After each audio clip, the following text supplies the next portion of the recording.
Bonjour à tous, bienvenue sur cette nouvelle édition des webinaires Incentive Future of Sales. Aujourd'hui, nous allons parler de rémunération variable, la rémunération variable qui est un sujet au cœur des préoccupations des directeurs commerciaux, la rémunération variable qu'on revoit régulièrement pour la mettre à jour, pour la faire évoluer. J'accueille aujourd'hui Cyril Meunier qui est associé chez MCR Consultant, qui travaille spécifiquement sur les problématiques liées aux forces de vente et en particulier les problématiques de rémunération variable des forces de vente. Bonjour Cyril. Bonjour Simon. Merci d'être avec nous ce matin. Merci à toi pour l'accueil. Alors, quand on parle de rémunération variable, on a l'impression que les organisations font souvent beaucoup d'erreurs quand il s'agit de concevoir leur rémunération variable et qui finalement se retrouvent avec des dispositifs qui sont ou excessivement compliqués ou qui rémunèrent pas forcément les bons comportements, les bonnes attitudes et qui finalement n'aident pas l'organisation à avancer dans la bonne direction. Alors, de ce que tu as observé chez tes clients, quels sont les trois principaux écueils que vous retrouvez dans les plans de rémunération variable pour les commerciaux chez vos clients? Alors, les principaux écueils, alors le premier, et c'est assez récent, c'est que c'est du mal à recruter, notamment du mal à recruter des jeunes commerciaux, avec des équipes commerciales qui ont tendance à être un peu vieillissantes. Alors, est-ce que c'est la fonction commerciale qui séduit pas les jeunes? Je crois pas, je crois que c'est surtout aussi des systèmes de rémunération qui sont plus complètement adaptés, avec un équilibre fixe-variable qui est plus tout à fait en phase avec le marché, avec un poids du variable souvent trop important. Ça, c'est le premier élément. Le Alors, un deuxième, poids du oui. variable trop important, ça a tendance à repousser les plus jeunes commerciaux. C'est-à-dire qu'on est aujourd'hui dans une période où on n'est pas dans le plein emploi, mais quasiment, en tout cas sur des populations à forte valeur ajoutée. Donc du coup, il y a beaucoup de chasse. Et si tu veux vraiment avoir des gens qui sont à un certain niveau, il y a un niveau de fixe qu'il faut avoir. Et donc le problème, c'est pas un problème de variable, c'est un problème d'équilibre entre le fixe et le variable. C'est souvent des sujets sur lesquels on intervient. Donc le premier, c'est effectivement du mal à recruter, notamment des jeunes. Il y a souvent aussi un écart qui est grandissant entre vraiment les très bons qui arrivent à vivre avec le système et qui sont très très performants, et puis la masse de l'équipe qu'on peut appeler, j'aime bien appeler le peloton. Donc il y a un écart qui est très grandissant et qui fait que, et ça c'est lié à des environnements compliqués, hein. Si on prend la métaphore du vélo, c'est dans les étapes de montagne que les écarts sont les plus grands. Parce que plus l'environnement est compliqué, plus les meilleurs font la différence sur les autres. Donc on a effectivement ces éléments-là. Et le système de rémunération peut aussi pousser à cela. Donc c'est souvent un sujet qu'on retrouve. Et Donc, on puis, a des systèmes de rémunération qui ont tendance à être surrémunérateurs pour les très bons. voilà, c'est-à-dire qu'il y a un effet de seuil qui fait que à arriver à un certain niveau de performance, effectivement, les surperformeurs vivent très bien et trouvent un équilibre économique assez fort. Et après, derrière, il y a beaucoup de turnover sur des plus jeunes et sur des gens qui n'arrivent pas à atteindre les objectifs et déclencher le niveau de variable qui leur permet d'être à un bon niveau d'équilibre économique. Donc D'accord. ça, c'est le deuxième élément. Et puis ce qu'on retrouve nous le plus souvent, et c'est là-dessus qu'on intervient assez régulièrement, c'est qu'on s'aperçoit qu'il y a très souvent, les boîtes nous font appel à nous parce qu'ils constatent qu'à un moment donné, il n'y a plus de cohérence entre les niveaux de primes qui sont versés aux équipes, c'est-à-dire que les niveaux de primes versés aux équipes commerciales sont réguliers, sont toujours à peu près les mêmes, en global, hein, c'est pas forcément tout le monde mais global, et il y a un décalage avec la stratégie de la rémunération, la stratégie de l'entreprise, c'est-à-dire que les objectifs stratégiques de l'entreprise ne sont pas atteints, pour autant les rémunérations des commerciaux et les objectifs sont atteints. Donc c'est souvent ce décalage-là qui fait qu'on intervient. Voilà. L'environnement change. Donc, D'accord. si le Ok. système ne change pas, j'ai Désalignement. un désalignement de ma politique de rémunération avec ma stratégie de développement. Ok. Alors justement, on a parlé des écueils qui existent dans les plans de rémunération variable chez les clients. Euh, Au moment où on conçoit le plan de rémunération variable, qui va généralement durer 3 à 4 ans, j'imagine, Mmh. quelles sont les erreurs qui sont les plus courantes dans cette phase de conception, de design du plan de rémunération variable? Alors, l'erreur la plus courante, c'est quand on commence à travailler sur la stratégie de rémunération des commerciaux, on part systématiquement de la fonction. C'est-à-dire que le commercial, sa fonction, c'est de vendre. Donc, je vais lui donner des objectifs de chiffre d'affaires. Assez vite, je m'aperçois que la marge, c'est pas mal. Mais en tout cas, on travaille en volume. Donc, on rémunère sa fonction. Donc, on va travailler sur ce volume de marge qu'il va générer ou de chiffre d'affaires qu'il va générer. Et puis après, on va se dire, très bien, il atteint ses objectifs, mais pour autant, j'ai une nouvelle stratégie, j'ai besoin d'aller chercher des nouveaux clients, j'ai des nouveaux produits ou des nouveaux services qu'il va falloir que je veux pousser, donc je vais lui rajouter une prime, un objectif pour qu'il aille faire ce système. Donc je me retrouve avec un système de rémunération qui est à la base simple, voire même simpliste, et qui devient assez compliqué, qui très vite devient une usine à gaz. On se retrouve avec des systèmes de rémunération où nous, on constate beaucoup, systèmes en lasagne, tu sais, on empile les couches les unes sur les autres. Donc chaque couche a un sens, mais au bout d'un moment, ça fait un truc un peu sédimenté qui fonctionne plus trop et qui est un peu incompréhensible et surtout qui est assez lourd D'accord. et qui n'est plus en cohérence effectivement avec la stratégie puisqu'on rémunère la fonction. Donc on rémunère ce qui existe et à chaque fois qu'on demande quelque chose en plus à un commercial, parce qu'il y a un environnement qui bouge et qu'on demande de faire quelque chose de nouveau, ben on rajoute quelque chose. Voilà. Donc, Ok. donc le fait de partir de la fonction assez régulièrement nous amène à avoir des systèmes qui perdent en lisibilité et qui deviennent très compliqués. D'accord. Est-ce que tu as un exemple pour illustrer ce point-là? Oui, alors c'est l'exemple que je donnais tout à l'heure, c'est-à-dire que la règle, c'est de se dire, et le problème que l'on a aussi dans ces systèmes-là, c'est que comme j'ai un système de rémunération qui est souvent basé sur un objectif prioritaire qui est de faire qui est de faire du chiffre, soit en chiffre, soit en marge, donc je vais avoir un système de primes qui va être très important, et à chaque fois que je vais rajouter des petites primes en plus, elles ne vont pas forcément en disant, tiens, je vais essayer d'aller l'inciter à aller faire des nouveaux clients, mais comme cette prime, elle est marginale et qu'on est dans un système un peu additif, c'est le gros volume de primes qui va effectivement vampiriser tous les autres systèmes. Donc, tu peux mettre autant de primes que tu veux pour les inciter à aller voir des nouveaux clients ou à vendre des nouveaux produits. Ils vont quand même continuer à faire ce pourquoi ils sont rémunérés, c'est-à-dire la grosse prime sur sur le chiffre. Donc, c'est un constat, c'est un problème de justement des systèmes un peu additifs où on a tout un tas d'objectifs où c'est le commercial finalement qui va driver sa rémunération et pas la rémunération qui va driver le commercial. Il va faire son choix parmi les différentes primes qu'il va pouvoir atteindre en fonction de ce qu'il dit. Donc ça n'oriente pas son discours commercial et ça D'accord, ne ça devient pilote un pas. catalogue de variables et je Exact. choisis ce qui m'intéresse le plus en fait. Exactement, effectivement. C'est ce qu'on peut arriver à avoir quand on est dans un système un peu usine à gaz, quoi. Ok. Et alors, comment est-ce qu'une organisation, admettons là, on est en fin d'année, on est en train de tout remettre à plat pour 2020, quelle est la méthodologie que doit employer une organisation pour reconcevoir un nouveau système de rémunération variable qui soit cette fois-ci efficace et qui fonctionne bien? Alors, on est dans un environnement qui change, qui bouge, c'est-à-dire que les modèles économiques, les modes de distribution, les modes de consommation changent, donc il faut que la stratégie et les organisations commerciales évoluent, et elles évoluent. Donc ça veut dire que le système de rémunération doit aussi évoluer. Et si on continue à rémunérer la fonction, on va inévitablement être en déconnexion puisque la stratégie bouge et elle évolue.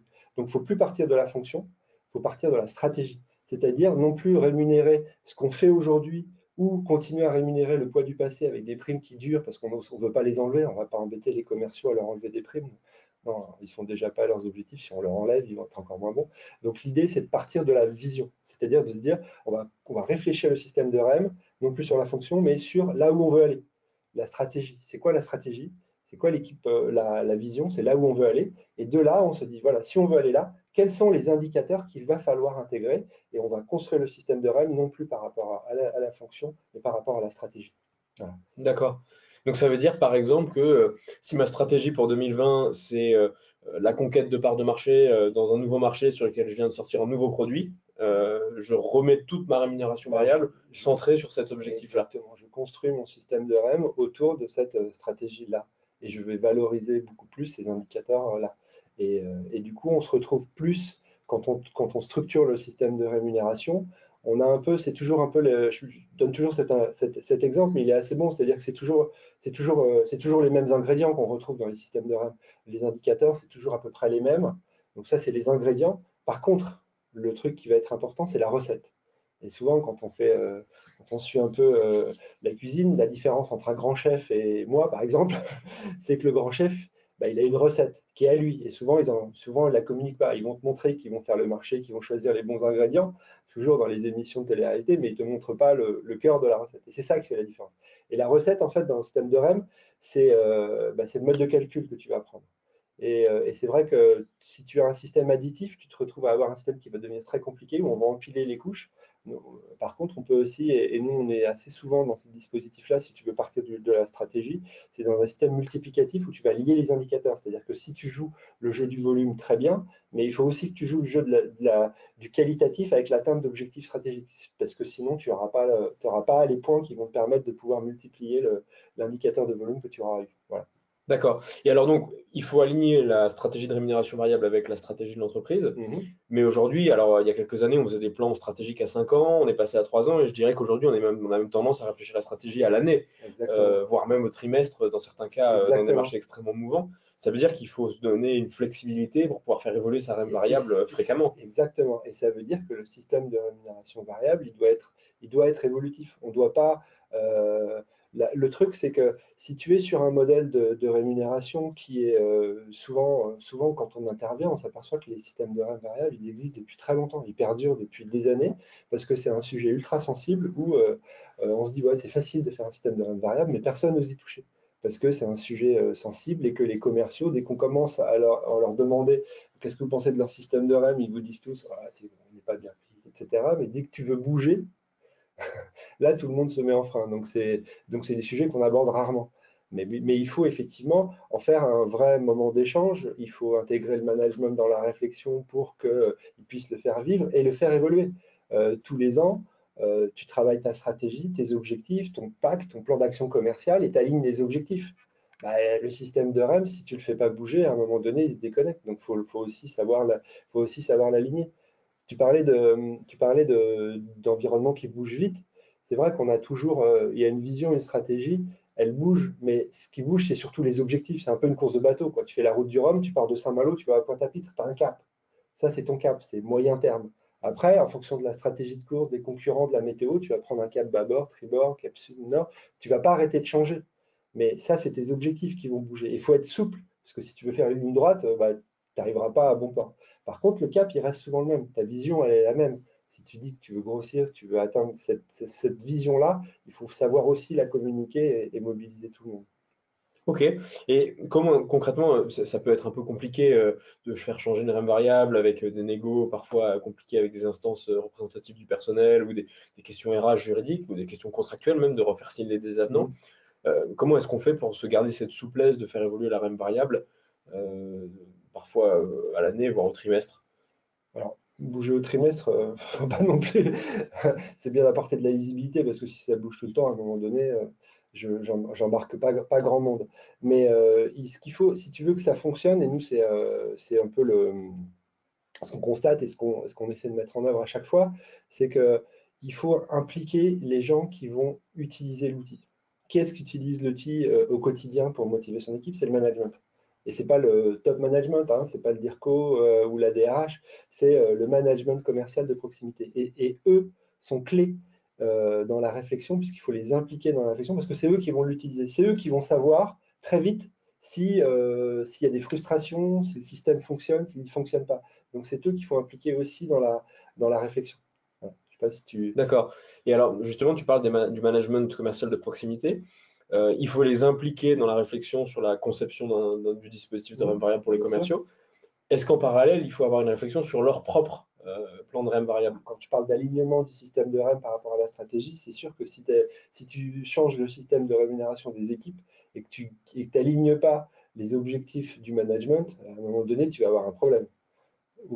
Au mieux, le gars, il va jouer le jeu de l'équipe et puis il va avoir sa frustration. Au pire, il va jouer sa carte perso et il ne va pas jouer le jeu du nouveau système. Donc, à un moment donné, ça ne va pas fonctionner. C'est eux qui doivent faire vivre le système de rémunération. C'est eux qui vont avoir les questions du quotidien avec le commercial qui arrive, qui dit bah voilà, j'ai une offre de la concurrence à plus 20, qu'est-ce que je fais? C'est eux qui doivent à un moment donné défendre et expliquer le système de REM, pourquoi on a mis ces objectifs-là, pourquoi il y a cette enveloppe de fixe, pourquoi il y a cette enveloppe de variable, pourquoi il y a cette périodicité. C'est eux qui doivent le défendre.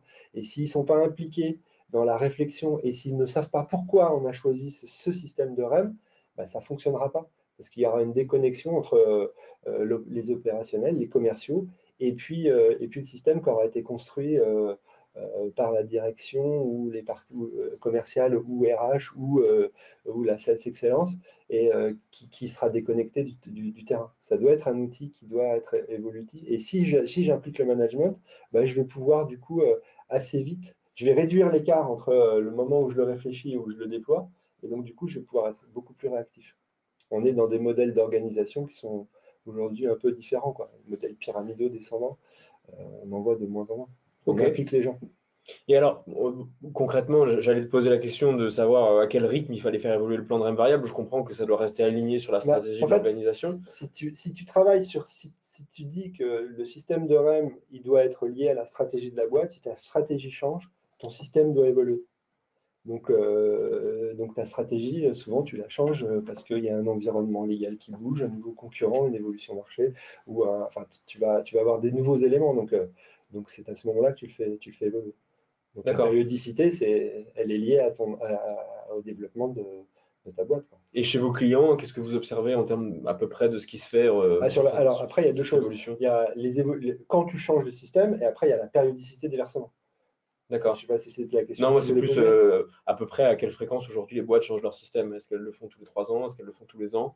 Euh, Une chose est sûre, c'est qu'elles le font plus souvent que par le passé, parce que justement, l'environnement bouge et que les stratégies évoluent de plus en plus vite. Donc il faut s'aligner, il faut être énormément réactif. Donc, il faut être flexible, agile, comme on dit beaucoup. Effectivement, ça bouge. Le système de REM évolue de plus en plus souvent. Alors D'accord. après, on n'est pas forcément dans des restructurations de fonds. On peut faire des alignements, juste des alignements d'objectifs, des recadrages d'équilibre entre certains indicateurs. On n'est pas obligé de tout revoir à chaque fois.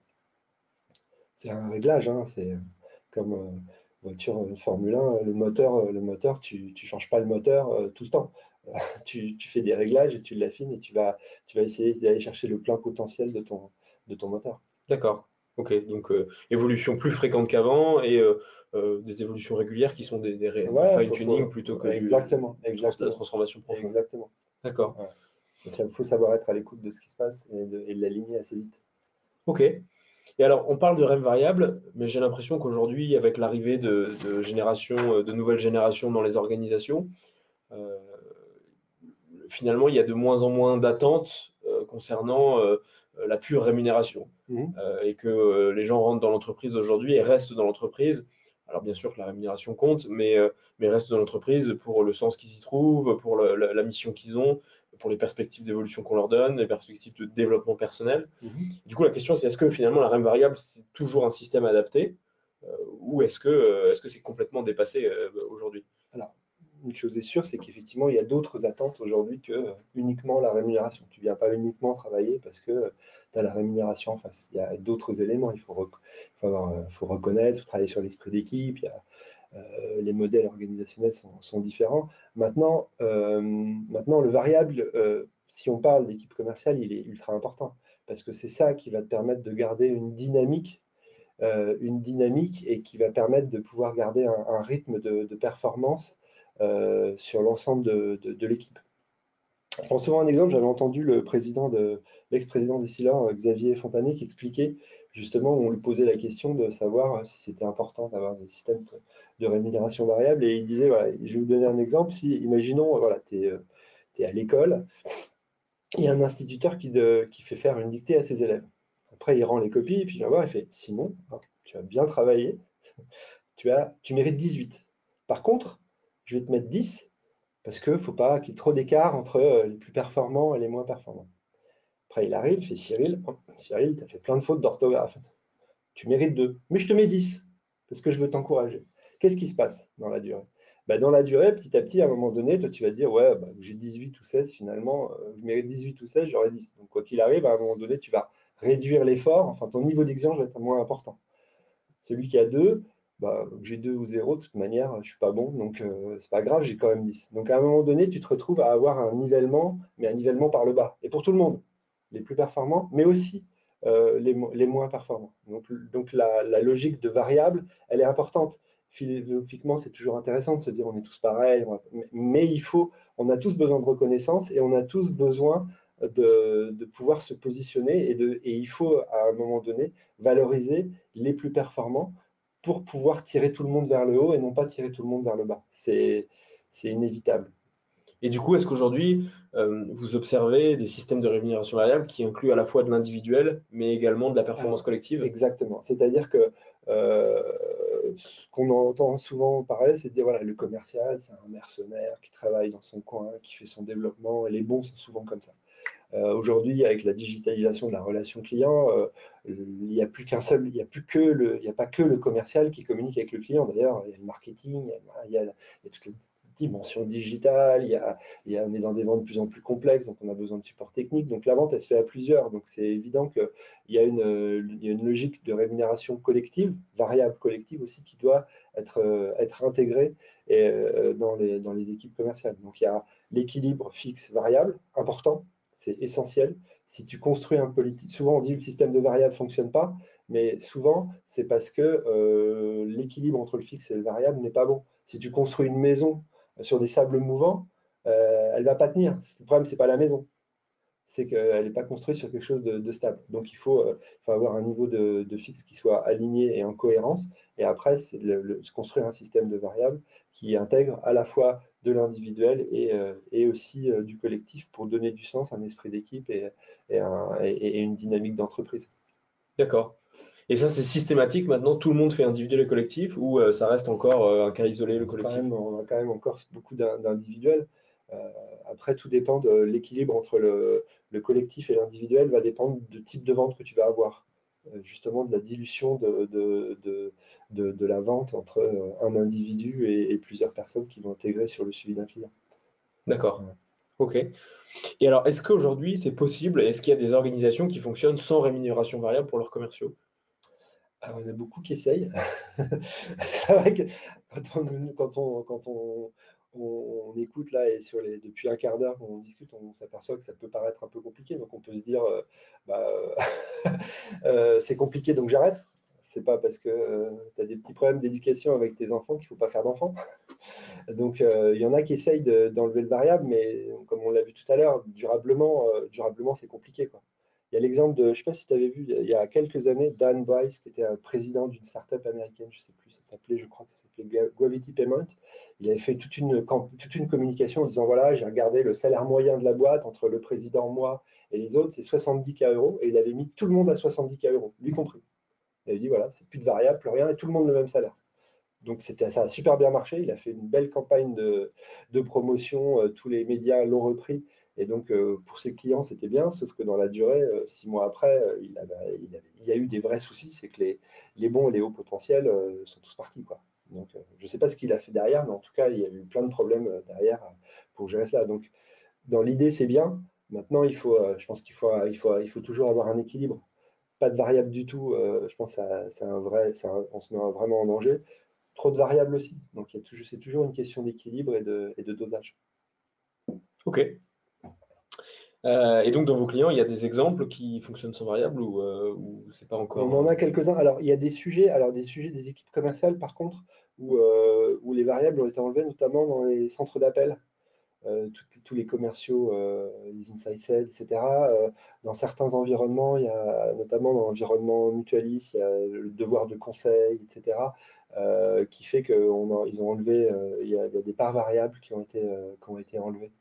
Voilà. C'est surtout sur des populations d'inside sales, sur des populations de commerciaux terrain durablement, c'est compliqué à avoir. On a quelques clients qui en ont quand même, à voir dans la durée comment ça peut durer. Ok. Et justement, comment est-ce qu'on fait pour motiver des commerciaux quand on n'a pas plus de REM variable? Eh ben, on met en place Incentive. Non. Très belle, très belle conclusion de cet échange. Merci Cyril. Ah, on peut aussi travailler sur la formation et leur donner les moyens aussi d'atteindre des objectifs qui leur permettront de développer leurs compétences et leur savoir-faire. Ok, donc compétences, développement des compétences, c'est un levier. Ouais, bah ouais, les environnements changent, la stratégie de vente change, le discours commercial change. On consomme aujourd'hui différemment aujourd'hui que par le passé, donc inévitablement le discours du commercial doit s'adapter. Donc c'est pour ça qu'on travaille aussi beaucoup sur la formation et l'accompagnement des commerciaux à acquérir des nouvelles compétences puisqu'il y a des nouveaux modèles de consommation. Effectivement, la montée en compétences, nous on le voit, ça travaille sur un Bien levier de sûr. motivation intrinsèque qui Exactement. est la capacité Exactement. de se Exactement. développer. La rémunération ne fait pas tout. Tu ne peux pas tout miser sur la rémunération.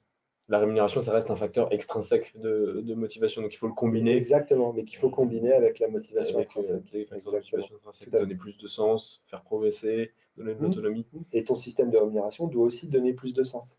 C'est pas juste chasseur de primes, il faut qu'il soit en lien avec la stratégie. Ok. Cyril, merci beaucoup. Merci à tous de nous avoir écoutés. Il est temps maintenant de passer aux questions-réponses. Donc, si vous en avez, n'hésitez pas à les poser. Il y en a déjà une. Euh, alors, on a une question ici. Je pense que ça dépend un peu des cas, mais quelle répartition faut-il avoir entre le fixe et le variable? La répartition entre le fixe et le variable, souvent le fixe est quand même assez lié au marché.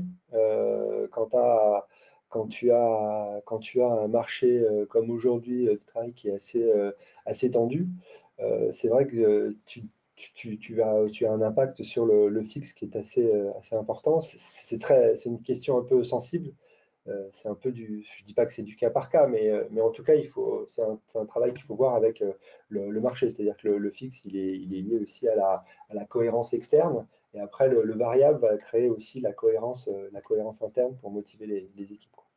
Donc, D'accord. euh, donc c'est voilà, souvent le marché qui dicte le niveau du fixe. Si jamais tu recrutes des gens et que tu as un niveau de fixe très très bas et beaucoup de variables, ça va te poser des vrais problèmes, quoi. Donc il faut s'aligner, il faut s'aligner. Ok. Est-ce qu'il y a d'autres questions? Alors, je n'en vois pas. Continuez à les poser si vous en avez. En attendant, je vais vous partager notre prochain webinaire. Je vous propose de nous rejoindre le jeudi 5 décembre. Je vais essayer de vous l'afficher à l'écran. Hop, je vais vous mettre le lien à l'écran. Le jeudi 5 décembre, nous serons avec Jeff Davis, qui est un auteur, qui est l'auteur d'un livre qui s'appelle Create Togetherness, qui est keynote speaker et consultant sur le sujet de l'alignement marketing et commercial. Et donc, ce sera le sujet de notre prochain webinaire, le jeudi 5 décembre à 18 h, l'alignement marketing et commercial. Est-ce que le département vente et le département marketing sont condamnés à être ennemis pour la vie et est-ce que le fossé va rester grand ouvert ou bien est-ce qu'il y a des possibilités pour refermer ce fossé et comment est-ce qu'on fait et puis surtout quelle est l'étendue aujourd'hui de la déconnexion entre sales et marketing et vous verrez que c'est encore largement déconnecté et désaligné. Et on parlera de solutions ensemble. Voilà. Donc merci à tous de nous avoir écoutés aujourd'hui. Je regarde juste s'il y a une dernière question. Non, il n'y en a pas. Merci d'avoir été présents nombreux ce matin. C'est un plaisir de vous avoir parmi nous. Prochain webinaire jeudi 5 décembre. Belle journée à vous et à très bientôt. Merci, au revoir.